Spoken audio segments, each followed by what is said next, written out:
안녕하세요. 오늘은 2023년 3회 필기를 공부하도록 하겠습니다. 3회 필기 제2과목 전력공학을 공부하도록 하겠습니다.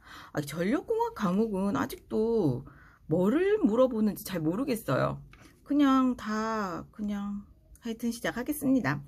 가공지선의 설치 목적이 아닌 것은, 가공지선은 이렇게 이제 전선 위에 있는 뭐 이런 거를 가공지선이라고 하는데, 직격 이게 병계가 치면 이걸 막아주는 뭐 그런 역할을 한다고 이제 들은 것 같아요. 그래서 여기서 직격내 차폐, 유도례에 대한 정전 차폐, 통신선에 대한 전자유도 장애 경감, 이건 다 맞는 것 같죠. 하지만 전압 강화랑은 상관이 없죠. 자, 그 다음에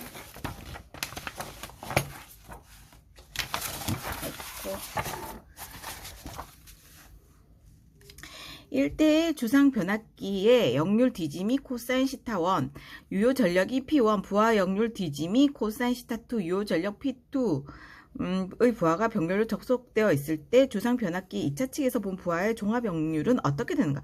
요건 한번 나왔던 거죠.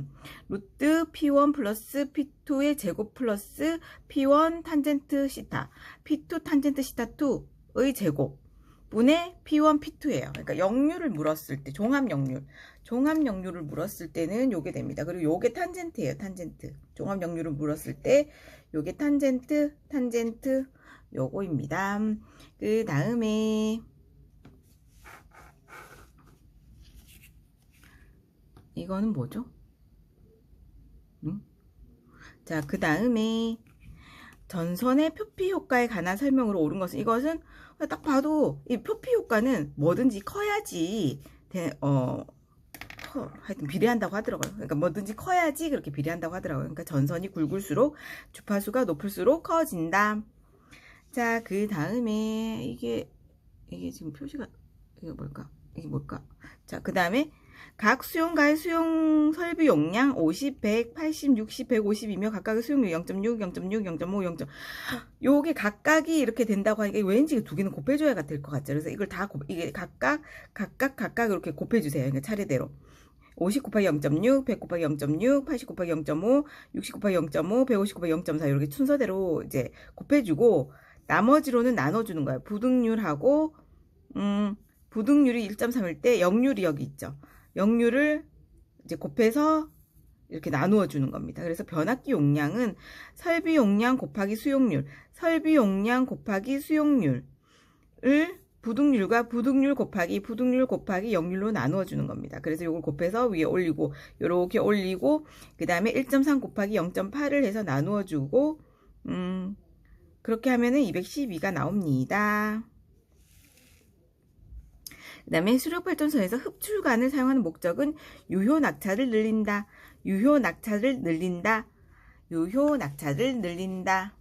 그 다음에 총 낙차 80.9, 사용 수량 30 세제곱미터 퍼 세컨드의 발전소가 있다. 수로의 길이가 3,800, 수로의 구배가 2000분의 1, 수압 철관의 손실 낙차를 1m라고 하면 이 발전소의 출력은 약 몇 킬로와트인가?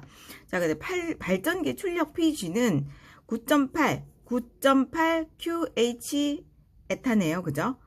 PG는 발전기의 출력 PG는 9.8 QH 에타. 자, 요거를 그러면 출력은 얼마인가? 출력은 PG, 발전기 출력 PG는 9.8 QH 에타. 그런데 이 H를 구해야 돼. H는 유효 낙차는 총 낙차 마이너스 손실 수두라고 해요. HL이라고 해서 손실 수두예요. 유효 낙차는 아까 뭐였죠? 보자. 하고 유효 낙차는 어디 있죠? 발전소 수력이 3,800에서 900이면 손실 낙차가 1m. 손실 낙차가 1m군요. 1m란 말이 있군요. 그러면 유효 낙차는 지금 뭘 구하는 거죠? 출력이 얼마인가? 총 낙차가 80, H가 80.9. 지금 문제를 지금 이해하고 있군요. 자, 총 낙차 H가 80.9. 사용 수량이 30. 사용 수량이 Q입니다. 하여튼 그렇고 사용 수량이 Q. 발전소가 있다. 수로의 길이가 L. L이 3800, 소로의 9배가 2000분의 1이에요. 그러면은 손실수도 HL은 1 플러스 이게 손실낙차가 1m죠. 손실낙차 1. 손실낙차 1m에 플러스 요 수로의 길이 3800에다가 9배를 곱해줍니다. 2000분의 1을 곱해주면은 총 손실수도가 2.9가 나와요. 그러면 총 낙차 80.9에다가 아이고 너무 밑에 있었네요. 총 낙차 80.9에다가 요 손실수도 2.9를 빼요. 그러면 78이 나오죠. 이 78이 유효 낙차입니다. 그럼 요 H라는 것은 유효 낙차예요. 유효 낙차. 그러면 9.8 곱하기 아까 Q는 얼마였죠? 사용 수량이라 그랬죠. 그래서 9.8 곱하기 30 곱하기 아까 유효 낙차가 78이라 그랬죠. 78 곱하기 에타는 어디 있죠? 에타는 효율, 종합 효율이 에타입니다. 종합 효율이 에타 8. 그러면 0.83. 그래서 여기서 이 발전기 출력은 9.8. 9.8은 상수죠. 곱하기 30. 사용 수량 30 곱하기 78. 유효 낙차 곱하기 0.83. 종합 효율 해서 19,000이 나옵니다. 한번 푼 건데 기억을 못했네요. 자, 그 다음에 다음 중 부하전류의 차단에 사용되지 않는 것은 이거는 부하전류의 차단시라고 했죠. 부하전류의 차단시. 부하전류의 차단에 사용되지 않는 것은 바로 DS. DS가 단록이에요. 단록이. DS. D가 있으니까 단이니까 D겠죠. 단록이는 무부하 시에만 개폐가 가능합니다. 단록이는 혼자 다니잖아요. 부하 안 데리고 다녀요. 무부하 시에만 개폐 가능합니다. 단록이는 무부하 시에만 개폐 가능합니다. 단록이 무부하 시에만 개폐 가능합니다. 그 다음에 이거는 송전선의 코로나선. 코로나 하면 뭐예요? 우리 공기 때문에 감기 걸리죠. 상대 공기 밀도 관계가 깊은 것은 상대 공기 밀도입니다. 코로나선. 우리 공기 때문에 코로나 걸리죠? 자, 그 다음에 삼상 전원에 접속된 Y결선의 콘덴서를 Y결선으로 바꾸면 진상 용량은 어떻게 되는가? 자, Y 델타가 있어요. 요거는 Y 순서대로 Y 델타가 있고 정전 용량이 있고 진상 용량이 있다고 하더라고요. Y 델타가 있고 정전 용량, 진상 용량. 그러면은 순서대로 3113이에요. 3113. 대각선으로 이렇게 똑같은 거네요. 3113. 그러면 이 델타 결선에서 콘덴서를 Y 결선으로 바꾸면 어떻게 돼요? 지금 진상 용량에서 델타에서 Y로 바꾼다. 그러면은 3에서 1이 되니까 3분의 1이 되겠죠. 그래서 요거를 암기하고 계시면 어떤 문제라도 풀 수 있으니까 이걸 꼭 기억해 두세요. 자, 그 다음에 고압 배전 계통의 구성 순서로 알맞은 건 이것도 한번 한 적 있는 것 같아요. 고압 배전 계통의 구성 순서는 일단 배급을 먼저 받아요. 배전 계통이니까 뭔가 배급을 해주겠죠. 그래서 배급을 먼저 받아. 그리고 간을 보겠죠. 배급을 먼저 받고, 배급을 먼저 받아야 간을 볼 수 있지. 배급도 받기 전에 간부터 볼게요. 이러면 안 되게 침 묻히면 안 되잖아요. 침 묻히면. 그러니까 배급 먼저 받고 간을 봅니다. 간분, 배급, 간분, 배급, 간분입니다. 배전소, 변전소, 급전선, 간선, 분기선. 요 순서입니다. 그 다음에 가스 절연 개폐 장치인 GIS를 채용할 때 다음 중 GIS 내에 설치하지 않는 장치는 아니 당연히 전력용 변압기를 가스랑 무슨 상관이에요? 뭔지는 모르겠지만 이 가스랑은 전력용하고는 안에 넣지는 않을 것 같은데 이 가스 안에는 가스 안에 가스에 관련된 그것만 있겠죠. 어쨌든 전력용 변압기를 이 안에는 설치하지 않습니다. 이 전력용 변압기가 가스 절연 개폐 장치보다 훨씬 크다고 하더라고요. 자, 그 다음에 송전 계통의 한 부분이 그림과 같은 삼상 변압기로 1차 측은 델타로 2차 측은 Y로 중성점에 접지되어 있을 경우 1차 측이 흐르는 영상 전류는 이건 일단은 1차 측 선로에서 반드시 0이다. 요것만요. 외워두세요. 1차 측 선로에서 반드시 0이다. 1차 측 선로에 반드시 0이다. 그렇군요. 자, 그 다음에 화력발전소. 이건 아는 건데 틀렸어요. 화력발전소의 절탄기 용도는 제일 먼저 절탄을 한다고 하지 않았나요? 제일 먼저 하는 거죠. 보일러에 공급되는 급수를 예열하는 겁니다. 이 예열만 보고 요걸 동그라미를 했는데 공기가 아니라 공급되는 급수, 물을 예열합니다. 보일러에 공급되는 급수를 예열합니다.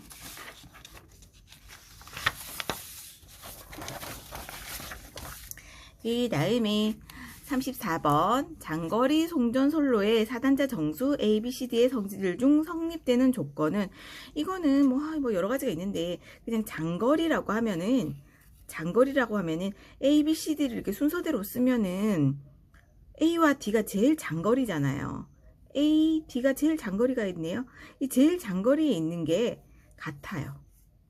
제일 장거리에 있는 A와 D가 같습니다. 자, 그 다음에 전력용 콘덴서에 의해 얻을 수 있는 전력용 콘덴서에 의해 얻을 수 있는 전류는, 이거 우리 뭐 이런 거 많이 했죠. 요렇게 해가지고 여기는 과여자, 여기는 부족여자라고 했었죠. 그리고 여기는 뭐 진상, 과여자면 진상이라고 했죠. 그 다음에 부족여자는 뭐라고 했어요? 부족여자는 지상. 자기가 좀 부족하다 생각을 해서 이렇게 고개를 숙이고 다닙니다. 그리고 여기는 이렇게 해요. 여기에 이 코사인 시타가 여기는 1이죠. 여기 1인데 이 사람이 그냥 여자가 아니야. 왕비야. 왕비다 보니까 이제 세자를 하나 낳았어. 코도모 세자 아들을 하나 낳았어. 그러니까 여기는 과여자가 되는 거야. 액션이. 그래서 좀 진상이 되는 거예요. 그리고 여기는 자기가 아들을 아직 못 낳았어. 세자를 못 낳았단 말이에요. 그러니까 자기를 부족 여자라고 생각을 하는 거야. 그리고 지상만, 땅만 보고 다녀요. 그래서 여기는 지상 전류가 흐릅니다. 그리고 뭐라 그랬어요? 이쪽에 이제 아들을 하나 낳으면, 아들 못 낳은 아가씨 때는 리액션만 잘해주면 된다 그랬죠. 하지만 아들을 하나 낳고 나면 뭐가 중요하다고요? 보일러. 집에 보일러 하나쯤은 있어야죠. 그래서 콘덴서랑 관련된 콘덴서가 관련됩니다. 그래서 어떠냐? 그래서 콘덴서에서 얻을 수 있는 전류는 관련되는 게 뭐예요? 진상이겠죠. 그래서 맞췄습니다. 제 설명이 맞는지는 모르겠어요, 여러분. 진실은 아닐지 모릅니다. 어쨌든 맞췄습니다. 자, 요거는 읽을 필요도 없다. 이거는 0.05 더하기 0.4605 로그 10에다가 닥터 이것입니다. 이게 공부하다 보면, 이게 문제를 풀다 보면 0.5인지 0.05인지 헷갈릴 때가 있어요. 그러면 항상 이게 전 눈알을 그려줍니다. 그러면 0.05야. 그 다음에 전력계통의 전압을 조정하는 가장 보편적인 방법은 계통의 무효 전력을 조정하는 것입니다.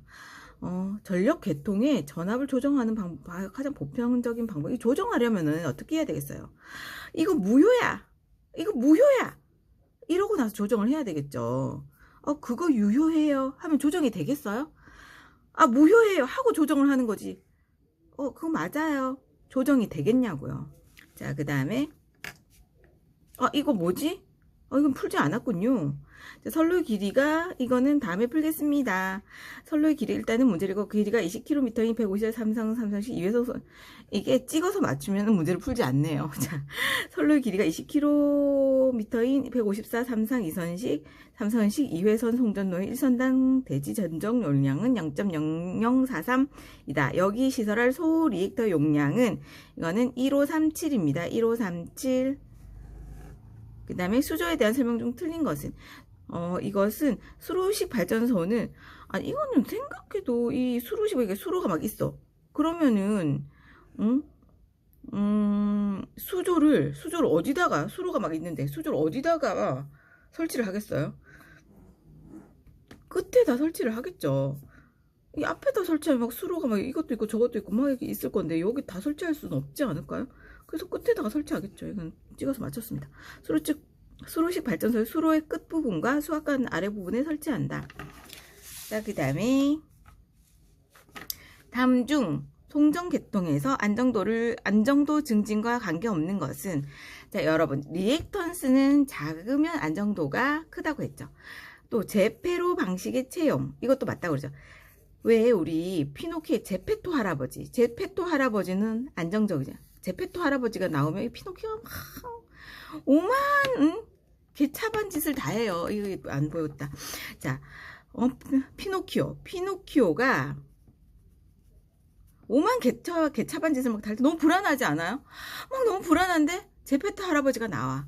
그러면 좀 안심이 되지 않습니까? 그래서 제페로 방식의 채용을 하면 안정도가 이제 커집니다. 그리고 소극 여자 방식 채용. 속으로 아니요 하는 여자 방식 채용하면 어떻겠어요? 안정도가 증진이 되겠냐고요. 속으로도 맞아. 속으로 맞아 하는 여자 방식을 채용하면은 안정도가 증진이 되겠죠. 자, 그래서 차폐선에 채용하는 거는 단락비가 증가된다고 하는데 몰라. 뭔 소리 몰라. 어쨌든 이게 아닙니다. 리액턴스는 감소하고 제페토 할아버지 채용하고 속응 여자 방식 채용하고 이거는 안정도 증진이 되는 겁니다. 여러분, 오늘은 두 과목을 해야 되는데 제가 요즘 바빴습니다. 그래서 한 과목 오늘은 여기서 끝낼게요. 안녕.